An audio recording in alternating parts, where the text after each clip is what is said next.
Қымбатты зиялы қауым өкілдері, сіздерменен сиректеу болса да ылғи кездесіп осылай пікір алысып тұратынымызды білесіздер. Өткенде ғылым төңірегіндегі біздің азаматтармен кездестік. Осылай еліміздің өсіп өркендеуіне, тәуелсіздігінің нығаю жолындағы кейбір белестерді сіздерменен ақыл таластырып, әңгімелесіп пікірлеріңізді білу мен үшін ежелгі әдет екенін білесіздер. Сол кездесудің біреуі деп санаңыздар. Тәуелсіздік алғалы мінекей биыл Құдай қаласа 13 жыл болады. Бір мүшелді тәмамдадық деп айтуға болады. Адамның баласы үшін ол бір үлкен белес деп саналады. 13 жаста қазақ баласын атқа мінгізеді. 13 жасында баяғыда баласын үйлендіретін. Сондықтан Құдайға тәуба дейік, ата-бабамыздың аруағының қолдауының арқасында мінекей болғанда келіп жеттік. Тәуелсіздіктің негізін қалап, ешкім білмейтін қазақты, Қазақстанды бүкіл дүние жүзіне паш еттік. Сайлаулар өткіздік. Елге еркіндік бердік. Бүгін сөйлей алмай бұғып жүрген азаматтарымыз ештемеден бұқпай қорықпай өз пікірін жариялап елдің алдына салатын жағдайға келдік. Ол да болса біздің зор табысымыз. Өмір бақи қазақтың аузын бүркіп, сөз айтқызбай неше ғасыр өмір сүрдік. Ептеп демократиялық мәдениетке елді үйретіп жатырмыз. Оған да шыдам керек. Оған түсінік керек. Бәріне шыдап келе жатырмыз. Сөйте жүк көш жүре түзелдік дегендей, бізде мінекей осының барлығын істеп келе жатқанымызды білесіздер. Көршілерімізбен тату-таттық қарым-қатынас жасадық. Ол ішіміздегі татулықтың арқасы болды. Елге жақсылық жасау үшін, мәдениетке, халық ағартушысына, денсаулық сақтау мәселелеріне көңіл бөлу үшін мемлекеттің қаражаты болу керек.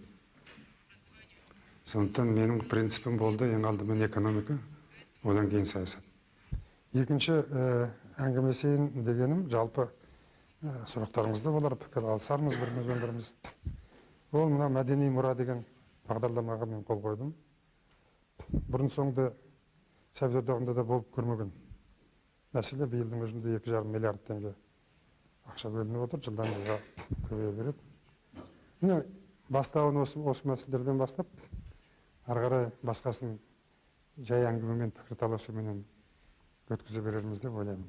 Экономика страны подошла к определенному периоду, о котором я говорил. Я говорил, если будет у нас стабильность, спокойствие, если мы вытерпим, выдержим, мы пройдем периоды улучшения жизни нашего народа. Я очень доволен вообще всем тем, что мы сделали. И, конечно, собой, что сегодня я имею возможность казахстанцам прямо смотреть в глаза и сказать, что я никогда не обманывал, что я никогда не сулил золотой гор ради того, чтобы меня избирали. Я наоборот говорил, что вы можете избирать или не избирать, но объективная ситуация такая, что нам будет очень трудно выжить.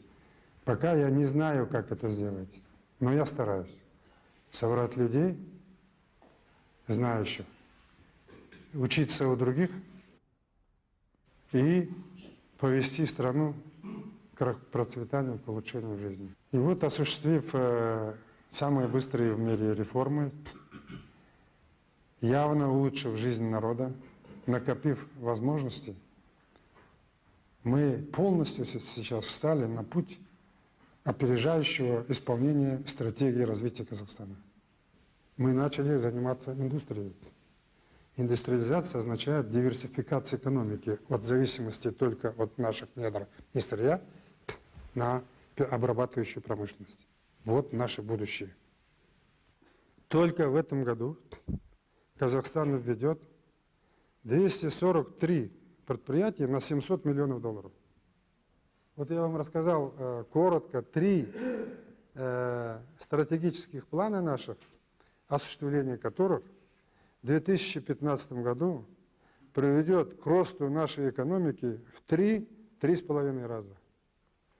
Эти задачи абсолютно реальные, осуществимые.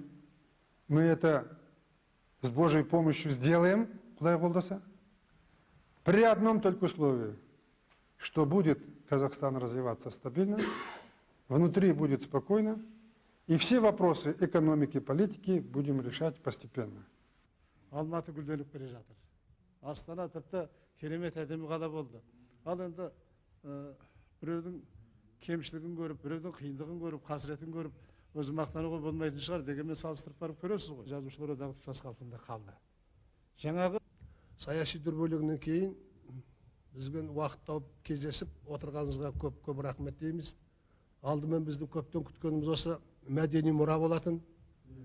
Имекең, бәріміздің сүйікті Имекең осы интеллигенцияда қондырған осы ел кімнің тілін табарыңызды білмей қалатынын сезіп жатамын. И я должен сказать, что впервые вот за всю мою долгую жизнь в науке эта программа. Және мемлекетті нығайту деп түсінеміз біз. Осы түсінікпен еңбек етіп келе жатырмыз. Мына 93 жылы осыдан бір 11-12 жыл бұрын мен бір мақалада былай, сіз туралы былай деп сәуегейлік айтыппын.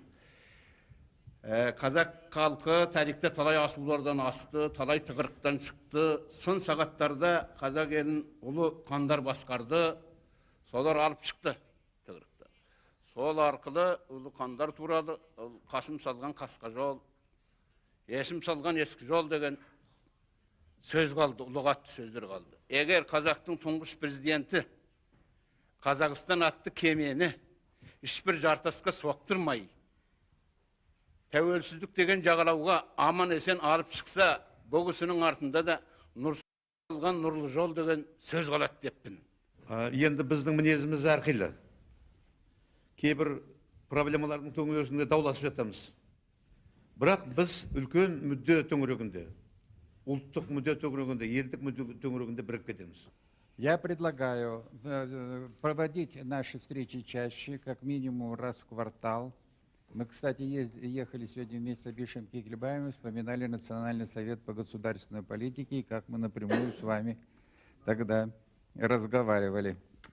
Так вот, я предлагаю, Министерство культуры звонит каждому из здесь присутствующих и говорит: в течение 10 дней, пожалуйста, изложите на 1,5 страницах, достаточно, на 1,5 страницах проблемы текущего дня.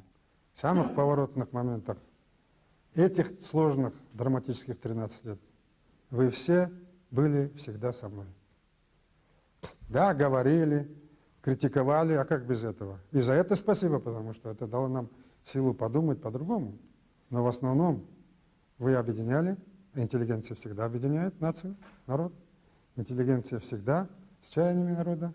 Я за это вам благодарен, всегда советовался, всегда мы вместе решали. Я думаю, что не зря я потратил время все это рассказав, просто убежденный в том, что вы, люди пишущие, встречающиеся, общающиеся, будете доводить, по крайней мере, заинтересуетесь и внимательно прочитаете в подробностях те документы, о которых я сейчас вам говорил. Бірге келе жатырмыз ғой, Құдайға шүкір, осындардың ішінде. Тек қана қолдауды көріп келе жатырмыз сіздердің жақтарыңыздан. Қай жағдай болмасын, қай жерде болмасын. Әртүрлі пікірлеріміз болар, онсыз қалай болады?